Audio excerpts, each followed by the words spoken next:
आप सभी भक्तजनों का एक बार फिर से स्वागत है ज्ञान सभा बाय हैप्पी महाराज के यूट्यूब चैनल में, जहां हम श्रीमद् भागवत गीता का अध्ययन कर रहे हैं। हमने 12 अध्यायों का अध्ययन कर चुके हैं। आज हम 13वें अध्याय का अध्ययन करने जा रहे हैं। श्रीमद् भागवत गीता 13वां अध्याय।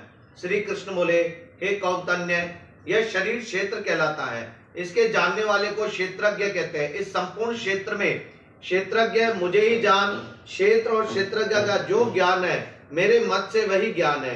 ये क्षेत्र कैसा रूप है, उसमें कौन सा विकार होता है, उसकी उत्पत्ति किस प्रकार होती है, क्षेत्र का क्या प्रभाव होता है, इत्यादि बातों को मैं संक्षेप में कहता हूँ। अब भगवान श्री कृष्ण अर्जुन से क्या करें, इसी शरीर को, इसी शरीर में संपूर्ण क्षेत्र कहलाता है और क्षेत्रज्ञ, इसको जानने वाले को क्षेत्रज्ञ कहा जाता है। भगवान श्री कृष्ण उसके बारे में बता रहे हैं कि इसमें कौन से विकार उत्पन्न होते हैं और कैसे उत्पन्न होते हैं, इत्यादि बातों को संक्षिप्त में कहता हूं। सुनो, अनेक ऋषियों ने अनेक प्रकार के छंदों में इसको बताया है।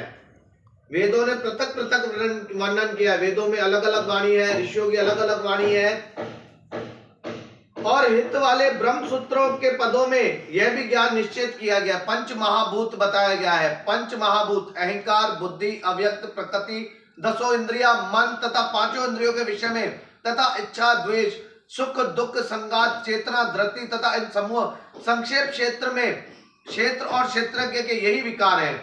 मान और अपाखंड से रहित अहिंसा, सहनशीलता, सरलता, गुरु सेवा, पवित्रता, अपने मन का संयम, इंद्रियों के विषय में विरक्त, अहंकार रहित, जन्म, मृत्यु, बुढ़ापा, रोग, दुख आदि दोषों को देखना, पुत्र, स्त्री, गृह इत्यादि आसक्ति न करना, इनमें अपने को सुखी दुखी न मानना और इष्ट अनिष्ट की प्राप्ति में हर्ष विषाद नहीं रहना, अनन्य भाव से मेरी भक्ति करना, एकांत में रहना, जन समूह में रहना, सदा स्मरण करना, मैं परमात्मा का अंश हूं, यही जानना। देखो, भगवान बार बार अर्जुन से क्या समझा रहे हैं कि मैं ही भगवान का ही अंश हूं। और किसी भी प्रकार से कोई भी विकार आप में उत्पन्न तब होता है जब आप में अहंकार होता है। आप में जो आपकी ज्ञानेंद्रियां और कर्मेंद्रियां होती है, यही आपसे कर्म करवाती है। वही ज्ञानेंद्रियां कर्मेंद्रियां कर्म करवा के आपको झूठे पाखंड में, अहंकार में, अभिमान में, झूठी मिथ्या की जिंदगी में फंसा देती है और हम उसमें उलझते जाते हैं।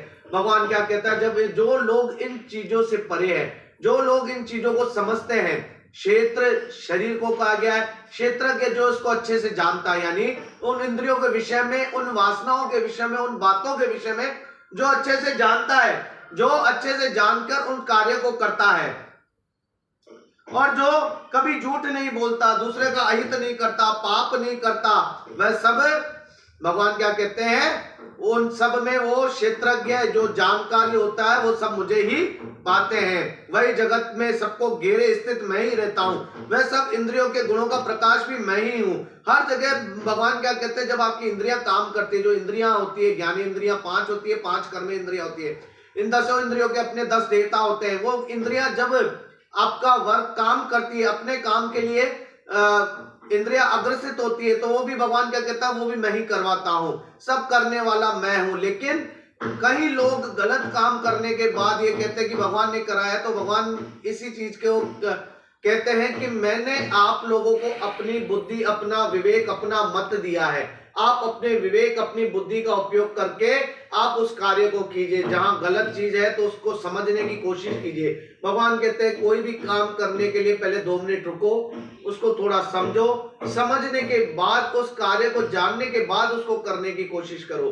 कभी भी आप इष्ट अनिष्ट या किसी भी चीज में या भावात्मक ज्यादा होके किसी भी कार्य को मत करो, क्योंकि जोश में आके भावात्मकता से जो भी कार्य करते हो, सही या गलत की हम पहचान भूल जाते हैं। तो भगवान कहते हैं कोई भी कार्य जब भी करते हो रुक के सोच के करो। तो भगवान कहते हैं इस शरीर क्षेत्रज्ञ, जो भी क्षेत्र है और क्षेत्रज्ञ, सब जगह ही मैं ही विद्यमान हूं, सब जगह मुझे ही जानना चाहिए। 13वें अध्याय में भगवान श्री कृष्ण अर्जुन से यही बात करे। बोल श्री कृष्ण कन्हैया लाल की जय।